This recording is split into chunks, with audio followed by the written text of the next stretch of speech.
kisses to me. Cupid, Cupid, tell him he belongs to me. Tell him that I'm still deeply in love. Cupid, Cupid, send his kisses to me. Cupid, Cupid, tell him he belongs to me. Tell him that I'm still deeply in love. And if you see my love, tell him that I'm sorry. I will do anything to get him back into my arms.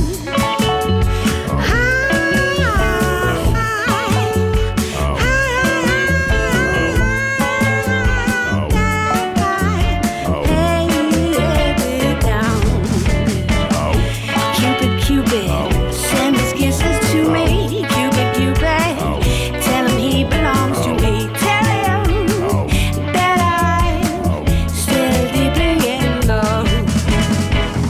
And if you see my love, tell him that I'm sorry. I will do anything to get him back into my arms. I was a fool, let you down, and now you run. Now I'm crying, 'cause I want you back.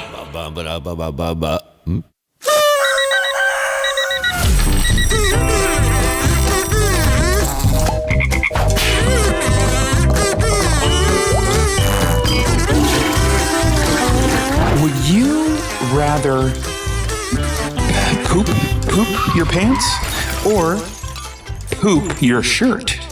You're listening to Bug and Moss. Asking the important questions from underneath your favorite rock in the Skittering Studios. 7:02 o'clock, the Bug and Moss morning telephone show. My name is Moss. My name is Bug. It's the telephone, and it's the morning. Good morning. Ring-a-ling-a-ling-ling, ding-ding-ding. Ding-ding, ring-a-ling, ring-a-ring, ring-a-ring-ring. Bug, pick up the phone. Ring-a-ring, it's ringing. Hello? Hi, it's me, the morning. Who is that? The morning. Who? Me. Are you the son? Nope. From the Teletubby show. I am the platonic ideal of morning time. Is this a church? No, it sounds...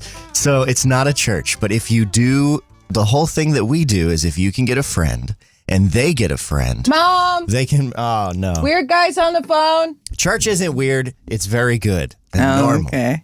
And normal. Okay. And normal. Good morning. Welcome to the Bug and Moss morning telephone show. Good morning to Colin. Good morning to Lightbulb. And good morning to Daddy hanging out here with us in the chat. Colin says, I'd rather poo-poo my shoes, Yurdy. I wasn't listening to what Jordan said, so Colin, pretty weird to bring up. Yeah, Colin, that's a crazy thing to just say out of Fucking nowhere. But insane. Also, I just opened a tab on my computer and there was a bunch of confetti because we're in the top 5 of Are you shitting America's me? Next Favorite Couple or whatever. We made it to the top 5 of the America's Next Top Favorite Couple. Top 5 of our group, you know. They keep saying that, and I don't know Well, what it I guess means. in 6 days, group finalist voting happens. Really? And then is it the top of the group? I don't know what's next. We're 4th in the group, Yeah. which does not bode well if they cut down to like the single, if they cut down to 1. Well, there's 3 if we people- spend the next week all casting our daily votes. Yeah, campaigning really hard. Yeah. I guess is it 2x voting today still also, Bug? Not right now. Okay. But they make that a thing all the time. Okay. So we'll see what happens. Yeah. If we somehow end up in the finalist group, I will be very shocked and very excited. I know. 6 Hours Lightbulb says, I voted. Thank you, Lightbulb. Thanks, Lightbulb. Colin says, if you win, do you guys go to regionals? That hope is the so. question. Do we go to regionals next? Do we have to meet up with all of these I think couples? if we win, we have to do some kind of cheer competition. What do we do? Yeah, is it a cheer competition? Do we do like a cute off? Do we have to like go and like sort of like at a convention when they have a costume Listen, contest? if we make it to the cute off, we're going to win. Yeah? Like, you know could that. we could do like a little synchronized dance or something. It doesn't even matter. If we make it to an in-person event, we're winning. If we can bring Lil Moss X. If we bring Lil Moss, that should help. That could help our chances big time. Colin says you should kiss the other winners. Yeah, real Bugs Bunny energy. Yeah, that'd be good. Just mwah. Yeah. Bring a bunch of bubblegum cigars. Colin says that's what my fanfic says. Oh, good morning. It is Friday, August 7th, 2026, the year of our Lord, 2026. And today we've got a fun show for you. I've got some more acronym yoga hanging out in the back room that we'll get to. Hell yeah. We get some voicemails in the voicemail box. And yeah, what else is going on over there, Bug? I don't know that I really have anything. That was my big reveal. We're in the top 5, blah, blah, blah. I have an email still. Should we get to it? You do. And that's all I got. Okay. I want to start with a story because Colin is here, and it's a story that has to do with Colin that happened the other day while we were streaming that is very funny. We were all playing Big Walk for the first time. Yeah, you didn't even tell me how it was or anything about it or anything. I did. Nope. Oh, well, it was great. It's really cool. It's a wicked fun game. It's extremely well designed, and we had a blast. It's probably because at the end I did upturn my beer bottle onto my thing, and it kind of... I also didn't get home until 8 p.m. Yeah, I got home at 8:30. It was hell. But so we were playing, and Colin was in there. Colin in chat says, "Oh my God, great game! It really is. It's so much fun. It's so great. I'm glad it's meets all the hype. I can't wait for us to play it again together. But the audio in the game is awful. As in the proximity chat's a big part of the game, and it works really well. Mm-hmm. Except for some reason it falls off too much. You can't hear people when they move away from you. And that's part of it because they don't want you to be able to hear from too far away to do the puzzles. But it's a little too aggressive, so they're going to fix that. But in the meantime, Colin was streaming. Colin is up visiting his parents. He's at his mom's house. And so I'm just going to play the moment that happened. That was very funny when Colin got the absolute shit scared out of him because it was very funny. Check this out. Well, we can go anywhere. It's probably that outpost we can see right over there. Oh my God! There's also Can we mark stuff? What is wrong with you? Sorry. Sorry, someone just snuck up on me in real life. Oh my God. Really? That's so funny. I'm bringing this bell. We are aware, Mom, that the game audio is not great. That's a really good idea. I'm actually going to go grab Unfortunately. So by the way, I was told that despite having my game at 100%, everyone cannot be heard. I don't think anyone can hear me. So nobody could hear Colin. He told this story later in a different clip. It's getting wicked cut off by our layout, and I don't want to mess it all up. But in the different clip, he told the story. His mom walked in, snuck up behind, entered the room as quietly as she could, and scared the shit out of Colin, and then handed him a piece of paper that said, "Audio is really bad. Can't hear anything." So fucking funny. Which is so funny. Colin's mom is my favorite. She's extremely funny. Also, your mom's a real MVP for watching the stream and being like, "Oh man, this audio's busted." Yeah. Can I pay your mom to do that for my streams? Mason did tell me this story, and my immediate reaction was I love how Colin got Colined by his own mom, because it feels like a very Colin move to be like, hey, I didn't want to bother you. Your stream is shitty right now. It's not good, and you need to fix it, which is amazing. Yeah, and also, I love that Colin's initial reactions go, "What is wrong with you?" I just imagine someone walking into to try, I don't know, rob Colin's house or whatever. It's like someone kicks open the door and Colin just turns around "What is wrong with you?" And the robber or whatever is like, "Good point. Sorry." Yeah, you know what? Honestly, something. I've been through a lot. The lot brought me here. Good morning to Az in the chat, who says, "Good morning. All my ibuprofen liquid gels melted together." Oh, hell yeah. If you that take is that, tough. you'll never feel pain again, though. If you take that right now. 2 things. 1, you'll need a new liver. That's just kind of the way it's going to go. Yeah. 2, tummy will hurt. But 3, you'll never feel pain again. Except for the tummy hurting, all the pain from all the medical necessity to fix it. Well, the new liver you get won't be impervious to pain because that's just not the gonna be how old it's one. worked, but the rest of you, yeah. Colin said that normally his mom texts him or flickers the lights so that he knows she's coming down the stairs. So this is what Joe does. Currently, the place where we work is half of it is walled off and under construction, and the light switch is on that half. There was a brief period of time, aka one day, where I only had a key to that half, and I had to crawl through all of the insulation because I had to turn the lights on and then make it through to the restaurant. Crawl through insulation? Well, there was just a lot of it in there. I wasn't like on my hands and knees, but I had to dust some off. Okay. There's none in the place where we're cooking, but it's so what I'm trying to describe here is like, I was gonna imagine. say, I'm scared of your scones now. No, very clearly there's a wall, but the light switch is in the other room and I don't have a key to the back. So I had to go through the construction zone and then like carefully slide through the plastic to like the several walls of plastic that are up. I say this because Joe is constantly trying not to scare the shit out of me, which is valiant, perhaps futile. I was recently listening to a podcast in our kitchen, got scared by my own podcast because I thought Mason was behind me and I yelled by myself. I've been scared by my own shadow, my own reflection, but Joe does a great job and he often just flickers the lights. And my first thought is never Joe's here. It's always like, what the fuck? That is so rude. And then I'm like, oh, Joe's probably here. Yeah. What the fuck? That is so funny. Like I'm doing stuff in here. You said you sounded like Donald Trump a second ago. When? Bug. You were like, no, there's a wall. There's not insulation in the scones. Well, there is a wall and there's not insulation in the scones. Also, these guys came to spray new insulation the other day. So, I mean, seriously, there's a kill room. There's a full Dexter-style kill room separating the kitchen area. And Joe and the other guy, Adam, literally built a wall. Like, they tore down a wall, built a new wall before we started doing anything. And so there's just this small area that's also covered in plastic. But the sound of people spraying insulation is so fucking wild. It's like getting used to the other half of your house just being haunted. You're just like, there's just ghosts there. There's just ghosts because we going can't encounter each other at all. We are so sealed off by necessity. But the noise is insane. Yeah, that's so funny. Colin in chat says, look, I'm a scaredy cat. I can't handle scares. But her just appearing when I think I'm alone, absolutely terrifying. Thus, what is wrong with you? Colin, I'm on your side. Am scared of everything. It's just, I get startled. Well, I think I've scared Bug before, and I think you've said something to the effect of, what's your fucking problem? Yeah, probably. I don't think I usually get through a whole phrase, though. It's usually just a yell. And I think what's weirdest for other people is that I'll usually see a person, and there's like a half-second beat, and then I'll start expressionlessly yelling. No, it's not expressionless. You make an angry face when you yell, which is the bonkers thing. It's because, like, you go, ah! My brain has already, like, understood that it's a person that I know, but my body is reacting to the fear still. Yeah, I know what you mean. For sure, for sure.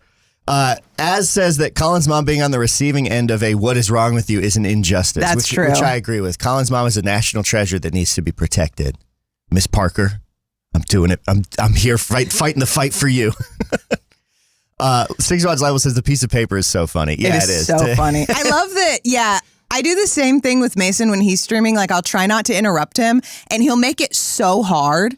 Like, I'll try to, like, write him a note or pass him something, and he'll be like, what are you doing? What are you doing? Like, on mic. He's like, what are you doing? And I'm like, I'm trying to fucking tell you something. I'm trying to not interrupt the fucking stream. You can't sneak something to someone. It's really hard to sneak something to someone. So, studio etiquette is a whole thing that I have thought about a lot. So, when I worked in radio, especially as an engineer, when you have to bustle around and like fix stuff in a bunch of different studios and the people in those studios are doing an on-air shift, you have to like really develop. It's like interesting to sneak around that because you don't want to disrupt them. They're like live on the air, but you need to go in and like climb under the desk underneath them. Mm-hmm. And I have found that there's a certain there's a kind of sneakiness that doesn't work for like telling someone you got to be somewhere. You have to be like very bold and be like, hi, I'm here, but I'm being silent. And like, then like, I don't know. I feel like it's like driving. Yeah, you like want to make obvious. it really clear what you're doing. Yeah. Your goal when being a driver on the road should be to be the most predictable person. Yeah. And it's similar, I think, when you sneak into a live studio or a live environment. You have to remember that you're not actually trying to trick the person who's on air. Yeah. Because, I also often, I like when stuff gets interrupted because I think it's fun. So I usually, if you're trying to sneak in, I'll usually do that just to be like, oh, what's up? And then you can be like, oh, hi. And you can be in the scene, you know? Except usually there's background remover on, so it just like is very weird. Yeah, it'll be just like your arm or whatever. Hey, Bug, guess what? What? I got something fun for you to play. How's your brain feeling? Pretty okay. The rest of me kind of bad, but my brain okay. Maybe you need to stretch it out with a little bit of acronym yoga. Hey, what about a very small internet quiz? Hey, was anybody a cheerleader? Send me pom-poms. I should have pom-poms. You should have pom-poms, Bug. You have cheer energy in a big way. Thank you. I was the only emo kid who loved pep rallies because I like to yell. Tucker and I ran a few pep rallies back in our day. That Makes total sense, doesn't it? All right, Bug, this is acronym yoga, in which I'm going to name common household garden variety acronyms. You got to tell me what they stand for. Okay. You get one guess each time. Here we go. 18 of them I have listed out for you. 18. Let's see if you can do it before All right. the music runs out. VCR. Didn't we already do this one? We did VHS. Oh, VCR, video cassette recorder. Wow. Absolutely. Video cassette recorder. Good job, Bug. LCD. Liquid crystal display. Amazing work. 2 for 2, Bug. Can you keep it for 3? TNT. Dynamite. Dynamite is it's like starts with an N. So it's not nitrite. It's like Oh, you're close. You're getting there. It starts with a T. yeah, the thermonitrite tune. I don't know. Thermonitrate tune? No, Bug. You're not too far off, though. It's trinitrotoluene. Trinitrotoluene. Yes, ma'am. Yeah, that's my sci-fi that's name. the truth. Trinitrotoluene. NBD. No big deal. Yep, absolutely. MRE. I know what it is. food Military replacement. God, I know what they are. Meal replacement emergency, Meal ready to eat. or meal ready to eat. CSV. Wow, I don't know if I've ever known what this is. CSV? Ever open a CSV file? I mean, I think a lot about that person who attached Jamie Oliver's chili beef instead of their CSV, but What? for a out. job interview. I think about it all the time. That's amazing. That's also probably a CV. Oh yeah. Oh, CSV like the Excel thing. Yes. Okay. Oh, comma separated values. Yes, Bug. Absolutely. Oh, I was trying to export these the other day. Comma separated Fun values. fact, government doesn't take them. Did all this work. They want PDFs. Whatever. LSD. The trippy drug makes you see squares and shapes, man. The universe, man. We're all one. But what does it stand for? This is one of the tricky ones. Like super drugs. Like super drugs. I'm sorry, Bug, but the answer is actually lysergic acid diethylamine. Yeah, it was close. Tip of my tongue. Sorry, diethylamide. Oh, okay. I fucked that up. How about PFP? PFP. PFP. PlayStation Portable. PFP. PlayStation. I can't think of the context of this. PlayStation Portable. Personal fan person. I don't know. Profile picture. Oh. How about this? MSN, Bug. MSN. You've been to MSN.com, surely. Message service network?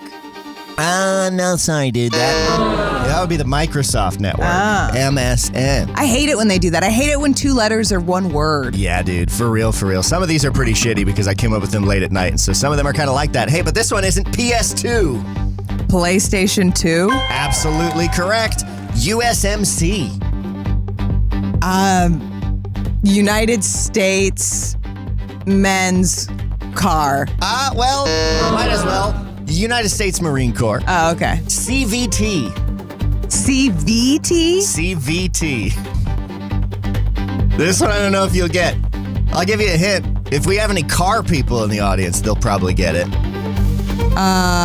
If you know it. Central Vehicle Technology. Central Vehicle Technology, the government agency that regulates the middle of your car. No, Bug. Yeah. It's a continuously variable transmission. It's a transmission where instead of discrete gears, you have 2 cones. And so the car doesn't shift like, it just, and then, yeah. Like gumball machine physics. Sure. CNC. Like, you know how people say a C? Consent, non-consent. I will take it, but that's not what I meant. I actually didn't realize that until just now. Okay. I was thinking computer numerical control, the thing that people use for milling high precision parts. And the music has stopped, but there's one final one for you, Bug, to make it to 15. TBSP. What context is that? TBSP. Give me something for the context of that. Probably something you would encounter in a kitchen. Say it again. TBSP. Tablespoon. It is tablespoon. Not an acronym, really. Is it an acronym if it's just bits of the word? No, I don't think so. It's a shortening. What could that? Yeah, what else could that be? Well, it would be a shorthand. It would be a shortening of a word. There's a lot of those in kitchen shit. It felt like an acronym to me at 9 o'clock last night, so it ended up on the list. TBSP would be like, what are those things that aren't acronyms, but instead it makes a word and then each of the letters is a word? You know what I mean? Like people do those when they're trying to say, they'll be like, support. That's an acronym. It's a backronym. A backronym. Okay. And Lightbulb found the word I was looking for, abbreviation. Okay, That's the word I couldn't remember. Thank you, Lightbulb. I see Coyote said CNC Music Factory. CNC Music Factory. Coyote also said initialism. Initialism. Colin also, in regards to the PlayStation 2, said best PlayStation, to which I would have to say I agree. That was really, in some ways, the golden era of gaming. If only we had like today's generation of hardware ability and then that generation of vibes.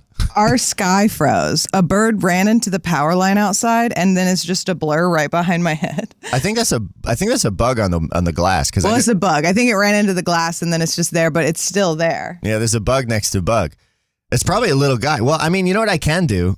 Here, Bug, lean over to the side for a second. Oh, he went. Oh, he went? He's gone. Oh, dang. Okay, I was going to grab the focus on the sky cam and see if I could get it to put the bug in focus so we could see it. Happy Friday, Bug Fan Club. She's just popping in. Congrats on surviving another week on the capitalist rock we call Earth. It's Hell been yeah. hard. I want a reboot of Third Rock from the Sun, but it's a totally different show. The only thing that's the same is that it's Earth.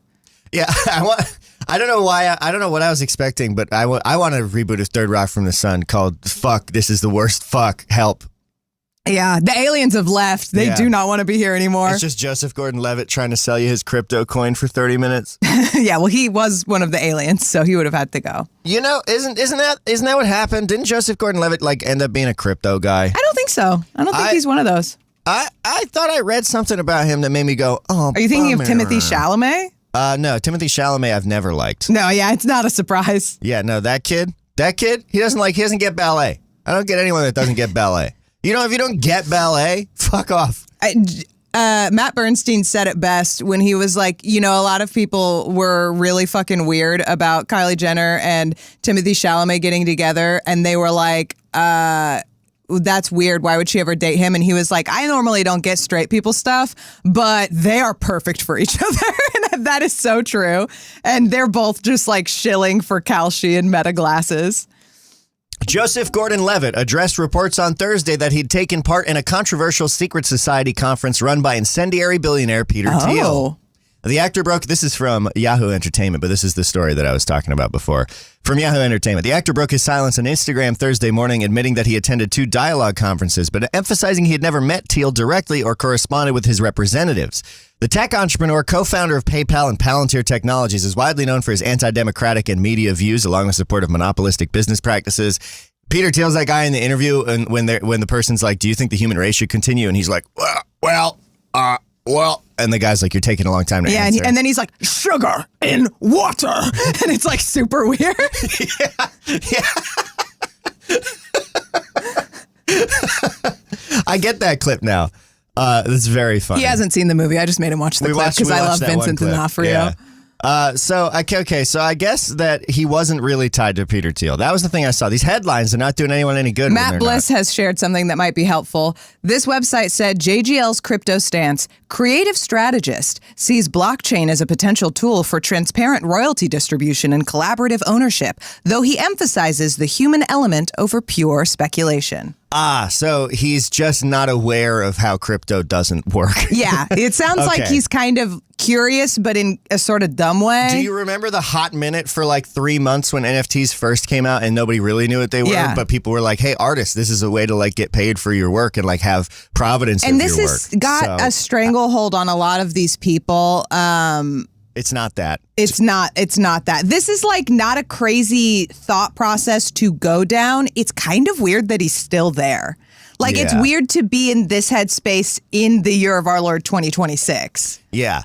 I don't want to get into why blockchain is a scam. No, I because don't it is either. exhausting, but it is so completely, entirely, utterly hollow that it's almost fucking comical. And there's also so much information out there. So many people have done really well researched, like essays and shit. An NFT is a receipt on the blockchain. It's a receipt on a bunch of different computers that says you own this thing and then has a link that points to whatever thing you own. And so, you know what happens when you link to something? You ever try to go to an old link? It doesn't go anywhere? Yeah. You just fucking bought a piece of a text file that had a link in it that says, hey, you own this. Who recognizes that? It's all completely, it's all horseshit. Also, the way it works is crazy. I should do my own video on blockchain, actually, because I spent too much time looking even You deeper should do into it because all the information that I've had, I still don't really get it. I will tell you that a really interesting thing that makes sense when you think about it is that a lot of early viral videos have been sold as NFTs, which I don't begrudge the creators for. A lot of them didn't ever make any money or actively had really terrible experiences, and their reasons for selling them are really interesting.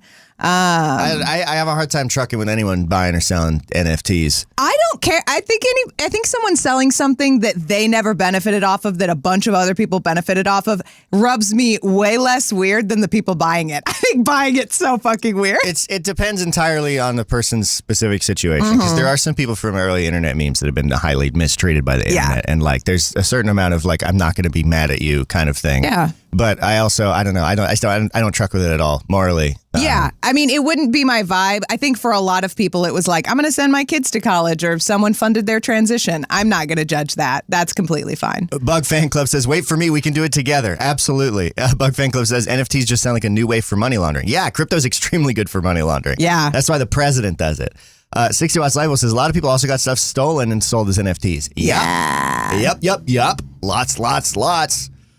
Matt Bliss says, y'all still remember when Banksy shredded one of his artworks when the auction ended? Yeah, that was fucking great. That rips. I think destroying your own artwork. Do you know what so this is going to be kind of a weird tangent. That was the art piece, though. Yeah. Like that whole thing, the fact that happened was the art piece, right? That's like, it's performance art. That still feeds into what I'm about to say. So I want to transition away from NFTs, and I think this will be a really good way to do it, which is like, I think that sort of making something that is temporary or destroying something beautiful is exactly how, like, a lot of the pleasure that I derive from cooking as an art form. Really? Everything that you produce with cooking is meant to be destroyed. Its purpose is to be destroyed. When a chef presents to you a beautiful dish and people will say, like, it's almost too beautiful to eat, it better almost be too beautiful to eat, and you better fucking eat it because they made it for you to eat it. Like, the joy of watching someone tear apart something that you have crafted for them, it's kind of the whole thing to me. Like, if I'm not, I can cook for myself and get that, but my love language is cooking for other people.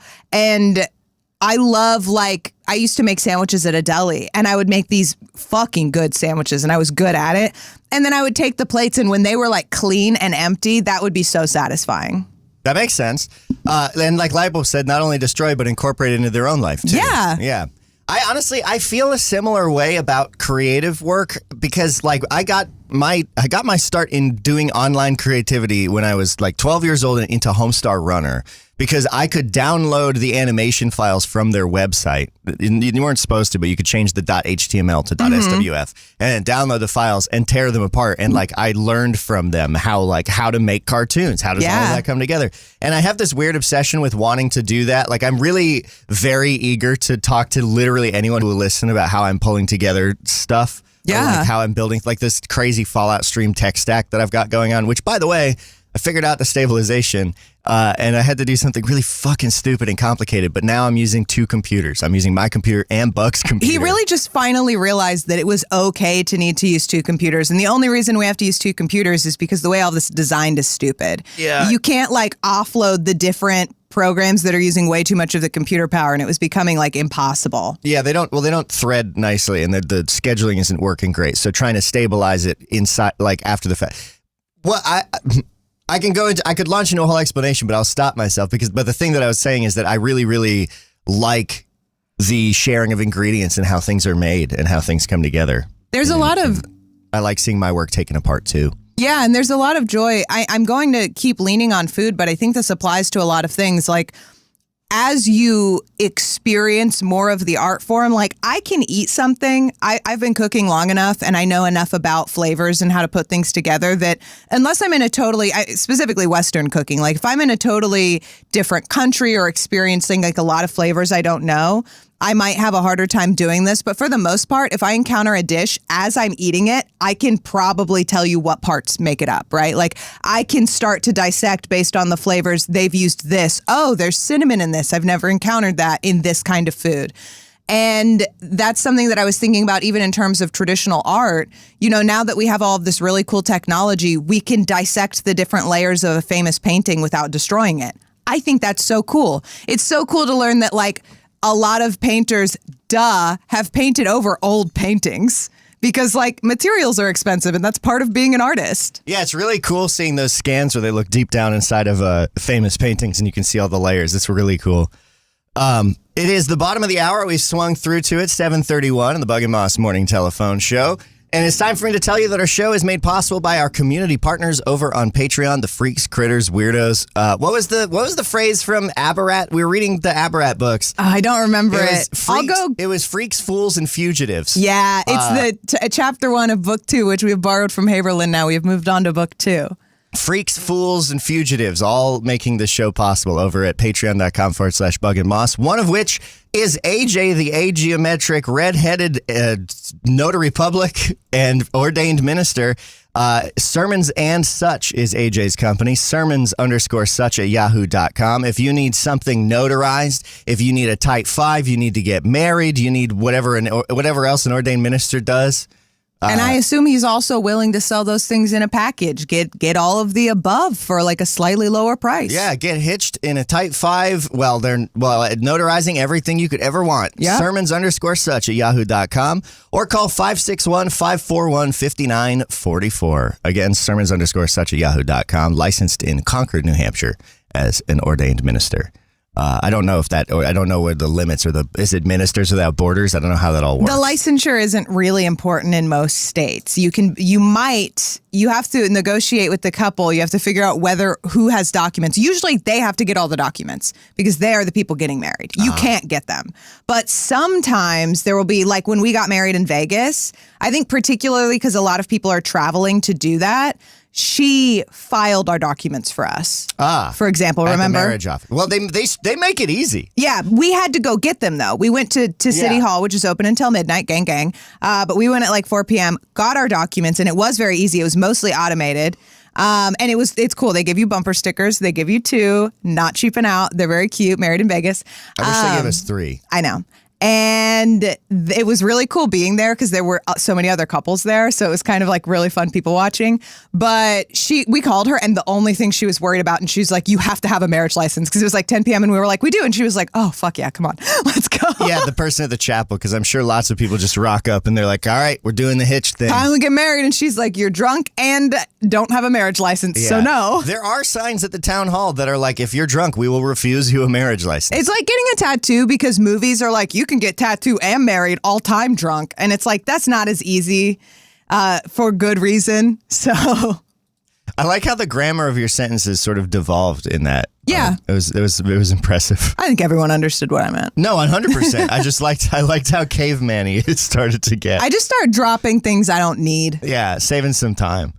I was made aware that Jackbox Games is looking for a video editor on a contract basis. You it's applying? Remote position. I might throw my hat in the ring in Chicago, Illinois. They're paying $40 to $55 an hour, depending on experience, 10 hours a week with potential to scale up. Are they based out of Chicago? That's so close to us. I think so. The date range is early September, mid-November. Jackbox, the party games. A lot of people are familiar with those. The job is basically editing high-end marketing materials, making trailers, cut-downs, promotional spots that get more people to play the games. So I might throw my hat in the ring for this, but I also wanted to throw it out there if any of y'all have an interest in it. To like, why not throw your hat in the ring? Coyote says, dude, yes. Also, I know someone who works for them. Oh, no way. That's wicked cool.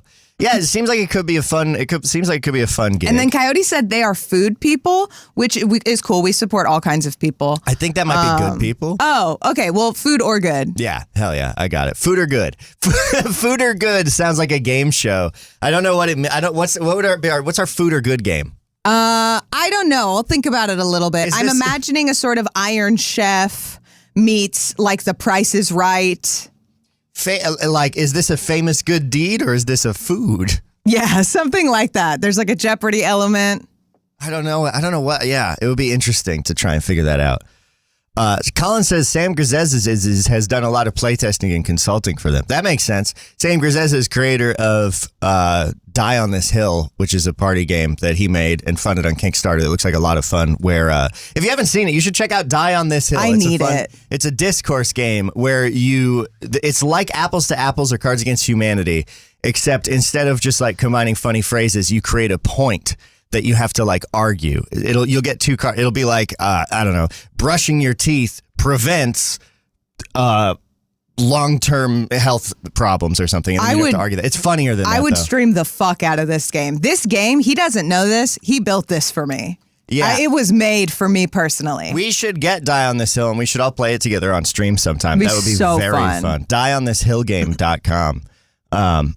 Yeah, okay. Oh, and Sam even made a teaser on the website, so every time you refresh the page, it generates a phrase that might exist in the game. That's so great. So if I refresh it here, email should not be allowed near reference humor. Okay, so now you have to figure out how you're going to do that. Hell yeah.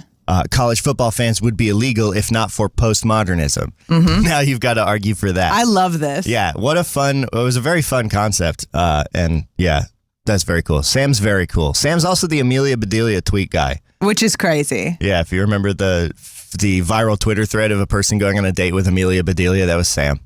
Unreal. Unreasonably talented, unreasonably funny, that guy. Isn't he also a sort of famous live Mabim character? Oh, yeah. He's also famous for heelying down the middle aisle during a live Mabim Bam show. I encountered that in the wild when I was listening to the backlog. Yeah, I remember. And I was like, that's my friend Sam. Yeah, Sam is really, really, really cool. We don't like hang out. I don't know how we know each other. I think through Colin. I think through the Scavengers Network. But yeah. Anyway. Hell yeah. What's up, Bug? Do you want to hear about my email? Do you even care? I care so much about your email, Bug. I care so much. I think it's everything. Okay. Once we figure out whose dream we're living in, it's game over. Is this anything at all? I got an email, and I didn't get this in my spam email. I got this to my real, normal Christian email. And this is the subject line. Press release 3 new UFO books from UnX Media. UnX Media Publishing. Hang on, I'm confused. I don't know how I'm supposed to feel about this. What do you mean? Do you know these books? I have never heard of these people in my life. They just sent me an email. UnX Media. Yes. Okay. I didn't click any of the links, but I did look it up, and their website was baffling. So from the look of it, it's immediately sort of like AI generated, especially the children's book. Oh yeah, no, how wicked is. It's like Here, let me forward it to you so you can show the people at home. Okay, hell yeah. So I'm going to tell you guys a little bit about these books. I got this through, I don't know. I don't know who signed me up for this. I don't know what kind of data leak I'm a part of.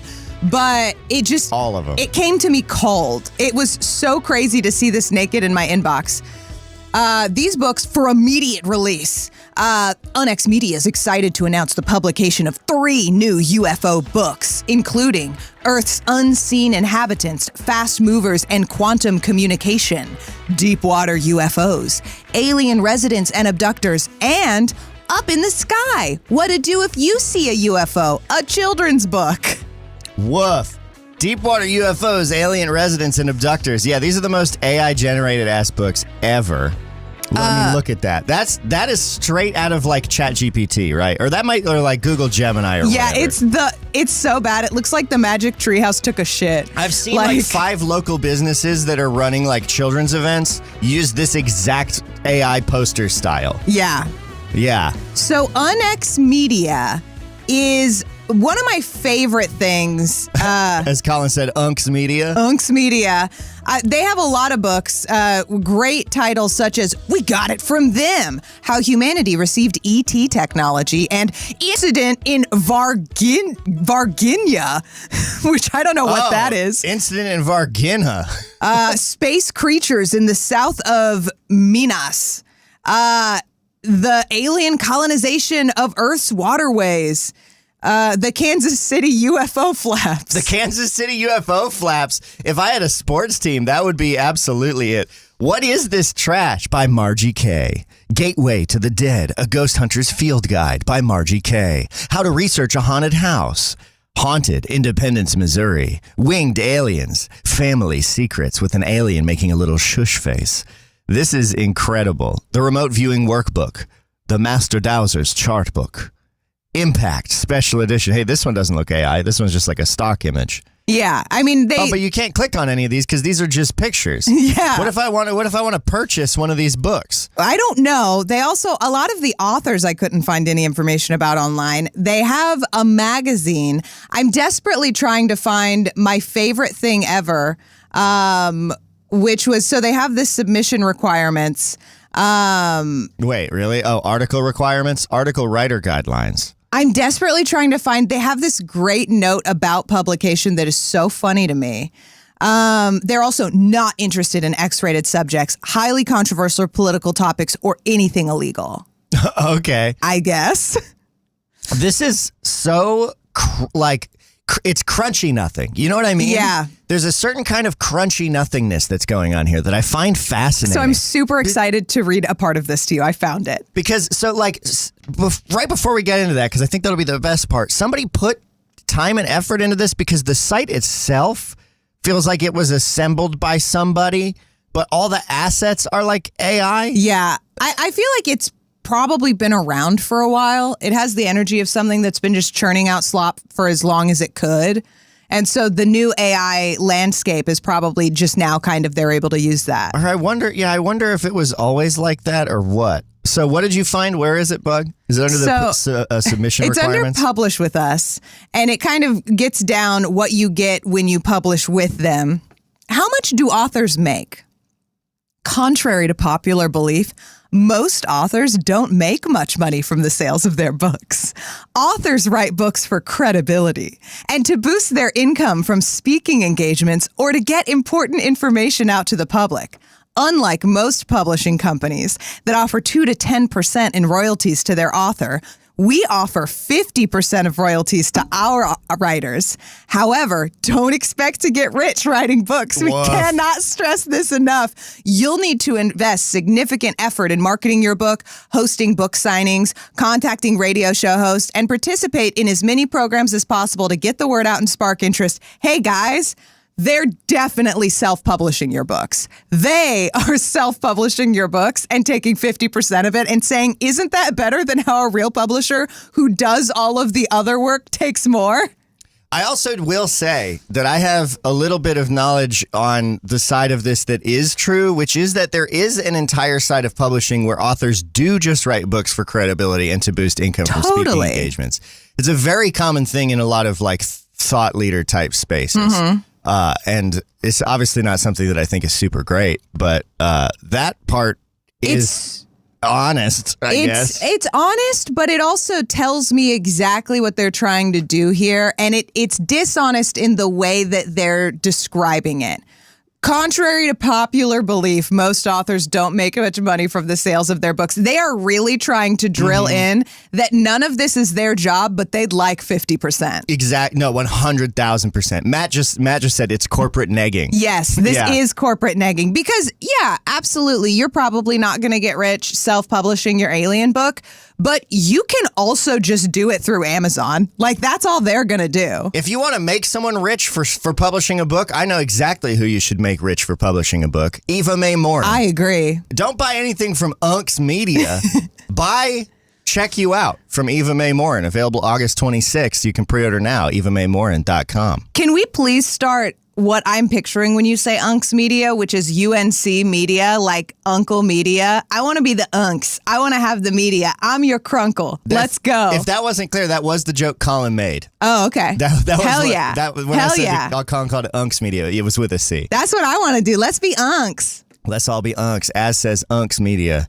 Az also said that she is live Mabim Bam royalty. So at some point, Az, I'd like you to call in and tell us You the have story. to tell us your Please story. Call in and leave a voicemail. I may have heard you. I probably have. I've listened to almost every episode now. Yeah. Call 848 Mossbug and tell us your story. Bray, why don't we go ahead and set that up for next week? We'll get some voicemails in. Tell us fun stories about moments in which you got to shine. Yeah. Any fun moment that you got to shine. An 8th grade graduation, a live show. Can I tell you about a moment that I didn't shine that I think about all the time? Yeah. Pumpkin Festival. Oh. The year was probably 2008. Pumpkin Festival in Keene, New Hampshire. Every year, Keene and Boston would compete. We would have 2 different pumpkin festivals where we would fill our main streets with risers and people would carve pumpkins. Schools would have days where the children's carved pumpkins in the auditoriums. Everyone would bring them down to the main street and then set them up. And the goal was to break the world record for most lit jack-o'-lanterns in one place. That was the backstory of the Pumpkin Fest. One year it got ruined by the pumpkin riots and Keene made the news. And that's a whole other thing. But this year was a normal year. Nothing crazy was going on. Just your normal pumpkin festivities. I had just picked up a cup of hot apple cider, as is tradition, to burn my mouth on every single year because they sell it at like 400 degrees, and I'm not waiting to sip it. I was walking down the sidewalk, and someone starts a dance-off in the middle of the street. Some kind of street performer rocks up and starts playing music and starts like trying to get people in for a dance-off, and they're like looking for competitors. And all my friends are around me. And they're like, go do it. Go do the dance off. Like, get into it. And everyone was like, go, do the thing. And I didn't. I was like, no, I can't. I'm too embarrassed. I don't want to dance.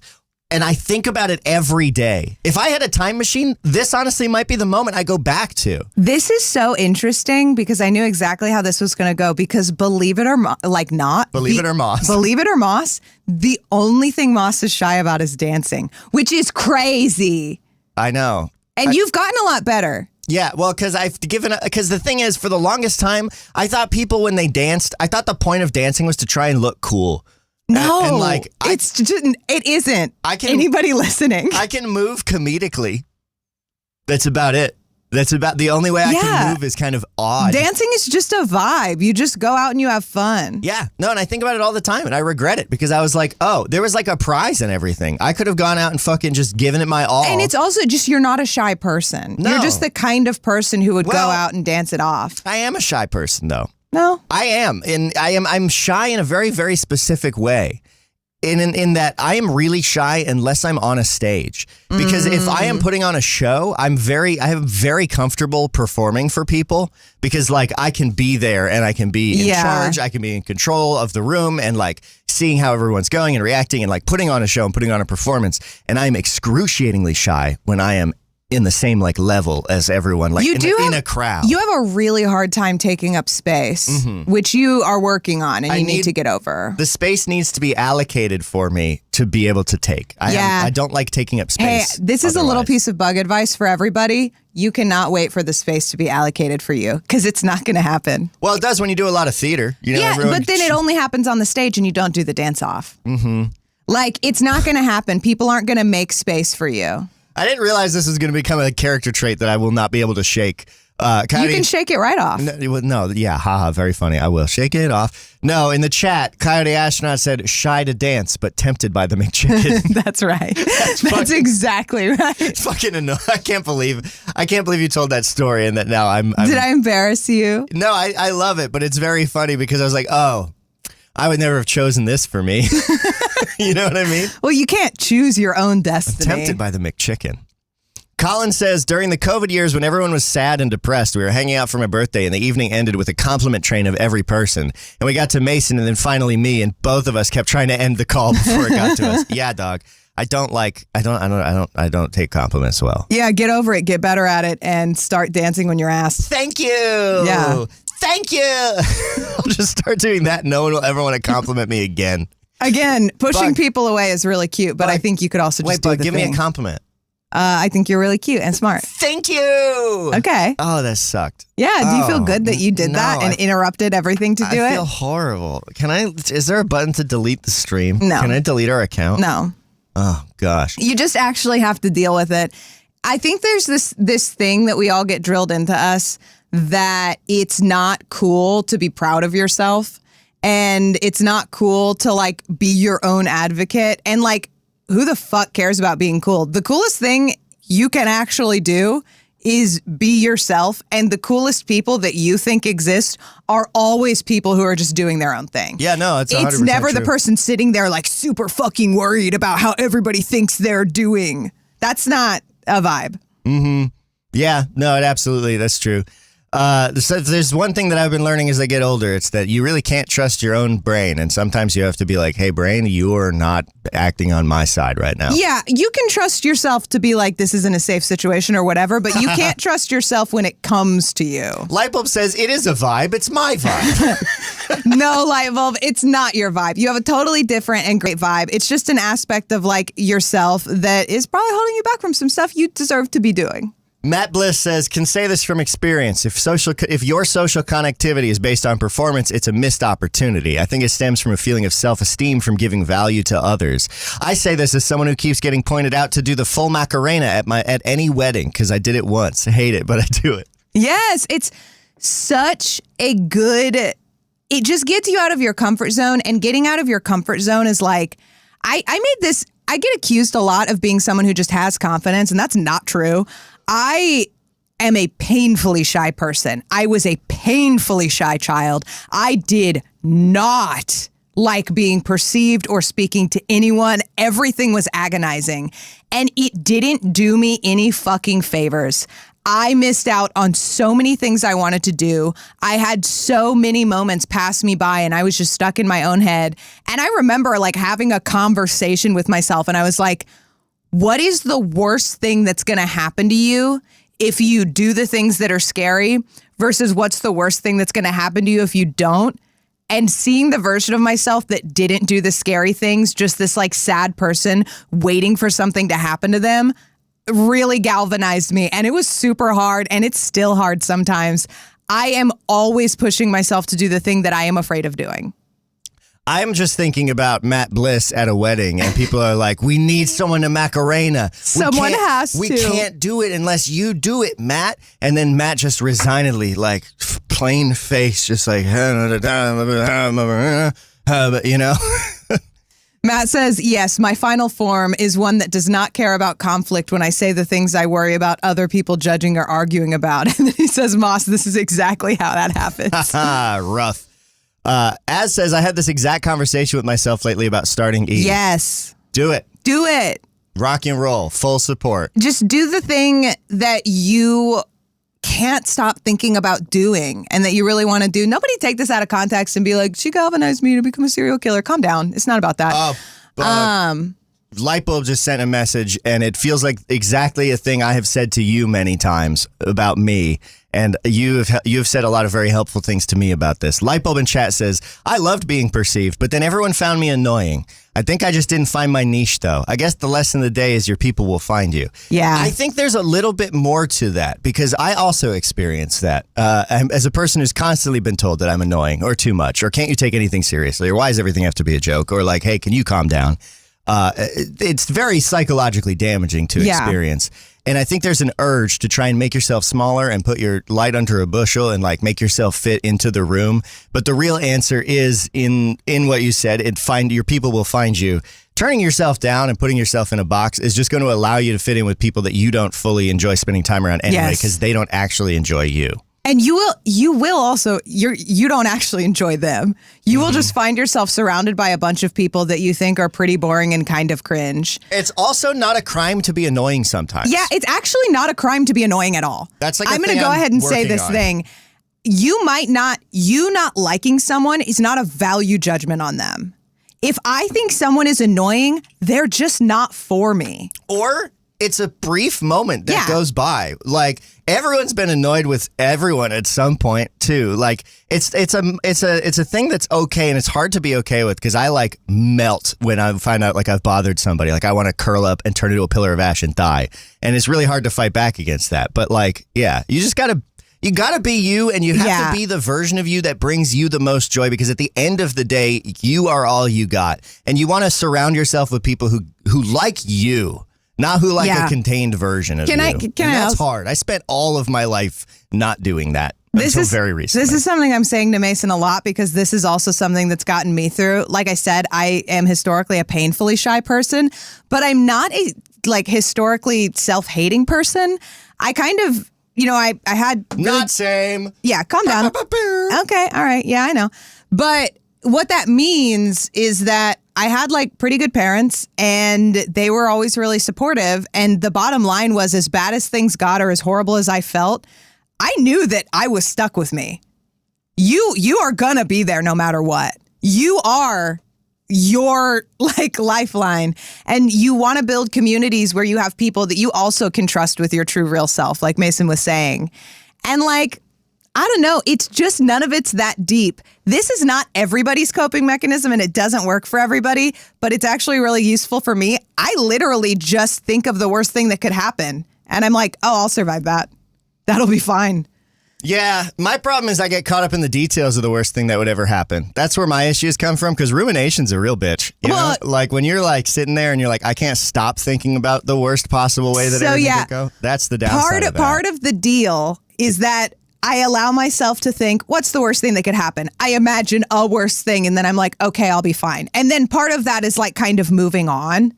If you're stuck in these loops, there's probably a bigger problem. You might need to talk to someone, and we're all, struggling to have access to therapy, blah, blah, blah. I get it. Colin, it's just not that deep, probably. Colin in chat says, well, it is very deep, though, in that it really matters to you. But there's a certain amount of self-reflection and too much of trying to think, well, how can I be different? And you really just got to be yourself naturally. And the biggest shift, I don't want to stay on this too long. I want to have something a little fun to end the show on. But I think the biggest mindset shift that I have been trying to experience and been trying to cultivate in myself is to not view myself as something bad that needs to be wrangled, but view myself as something good that needs to be taken care of. Because I spent a lot of my life, all of my life, and sometimes even currently still my life, thinking that I am inherently a force that needs to be contained and wrangled and kept away from going wrong. Yeah. I will naturally be bad. Same. That's not true. That is empirically not true. Over the course of my life, I've made mistakes, but I'm generally not a bad person. Yeah. And you need to acknowledge that. It's okay to say that. If you you are a good person who needs to be taken care of, not a bad person who needs to be controlled. Completely agree with that. Yeah. It is coming up on the top of the hour, 7:57 here on the Bug and Moss Morning Telephone Show. A couple more messages in chat. Colin says, if anyone tells me I've done something that annoyed them or upset them, it makes me want to catapult my body into the sun. But also, I'm a flawed human being, and I can also just be me. Amen. Yeah, it's still super hard for me to hear that I've hurt someone that I care about, but it is my job as someone who loves them to be able to be criticized as fucking hard. It's literally so hard. I just have to be shut up and just listen. I would get sappy towards one of my dearest friends, and 60 Watts Lightbulb says, but hey, it's encouraging to see other people be themselves because it helps people be themselves too. So keep doing your thing because it helps other people. And I want to shout out Jordan Reed, who is kind of my pole star for how I'd like to move through the world, because Jordan Reed is constantly, unapologetically, 100% himself in a way that is so inspiring. And he approaches everything with an extreme directness and kindness that I find really inspiring. So shout out to Jordan for being that person for me, the person who I think of when I'm like, how do I be more myself? Mm-hmm. Jordan, good fucking dude. You're a good fucking dude. Hell yeah. I'm gonna start crying and saluting. Fuck yeah. Play the communist anthem. Matt Bliss said, American couple vote reminder, just in case. If you want to try and keep us in the running for America's favorite top couple, we'll throw that link in the show notes. I meant to leave it in, but I think I accidentally tore it out a week ago. So make sure you get the vote in there. I'm going to be streaming more Long Walk to Diamond City today, probably in a little bit, probably around the afternoon. We'll see how it goes. But if you happen to be around, you should totally tune in for that. I'm wandering through Diamond City, continuing my narrative adventure. I think I have squashed 2 of the main technical bugs, and I'm knocking so firmly on wood as I say that. I think I have finally got it to where it will just be a purely enjoyable experience and no more extreme jittering and no more issues with audio and things like that going wrong. I have an idea that's not based on anything that I want to say right before you play us out. Okay. I'm going to play us out with a song that I made, by the way. So I just had an idea that I thought would be really great. I want to make something for our website. Okay.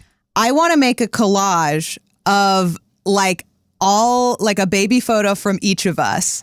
And I just want to make a page that says, would you bully them? And I want anybody who wants to submit a baby photo. I will cut that baby photo out and I will make a huge collage and I can add to it whenever. So I want to make this an ongoing thing. We should submit it in the email maybe. We should make a Discord channel. We should totally. We'll make a little Discord channel in the over in the sausage factory. Baby, little kid, whatever a favorite photo of you as a young person is. We could also, you could submit more than one. We could add some preteen photos. Whatever you feel is this is the person I want to remember. Don't bully them. Yeah, I made a baby photos channel in the telephone slot in our Discord. So if you want to throw your baby picture in there, we'll make that big old collage. I have a baby picture of Tucker that is framed. It's one of those you go to the grocery store and you take a picture in front of the background. Mm-hmm. It's one of those of Tucker as a baby, and I used to keep it on my desk at work so that people would think I had a kid. I will also print them out at CVS and hang them in our wall so that every time someone comes over, they're like, what is up with these people? That's hilarious. No, I love the collage idea on the website. It's 8 o'clock on the Bug and Moss Morning Telephone Show. Well, now it's 8:01. Thank you for spending your morning listening to us. Thank you for choosing to be here. I'm going to play us out with a song from an album that Tucker and I made back in 2016, 10 years ago, just because I thought it'd be fun. I've been nostalgia tripping a little bit. And this is a song that I wrote. It's called Inspiration. I'm playing the guitar, singing, playing guitar and drums. Leonard is on the bass. Ooh. Tucker's on backing vocals, keys, and effects. And it's a lot of fun. So thank you for joining us. Thank you for being here. We'll play this out. I love you, Bug. I love you, Moss. And we'll get it going with that song right here.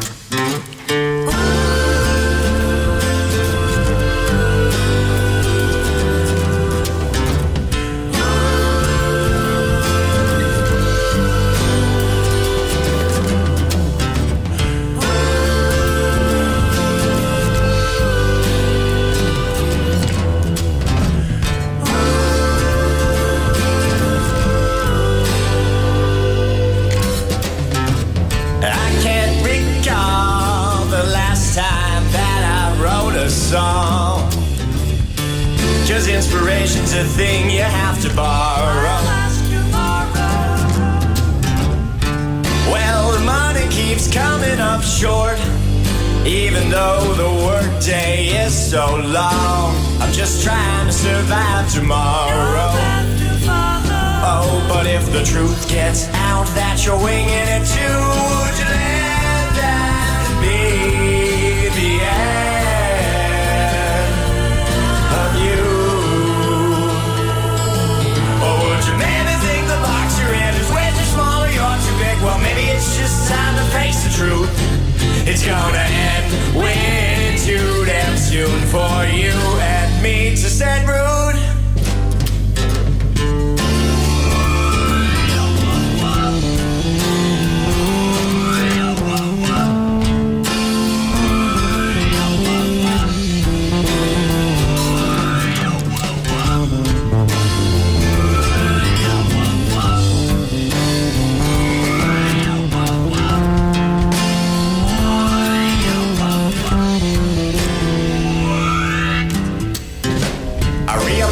Wasted hours I spent have a limit. All of the wasted hours. So I'm burning all my white collared shirts and bow ties.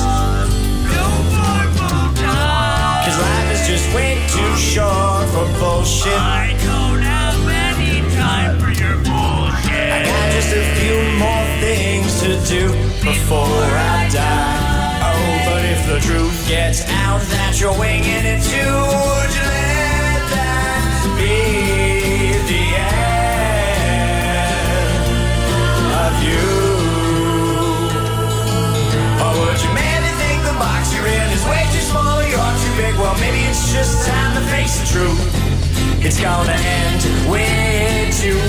soon for you and me to set roots. Bring it back.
Gets out that you're winging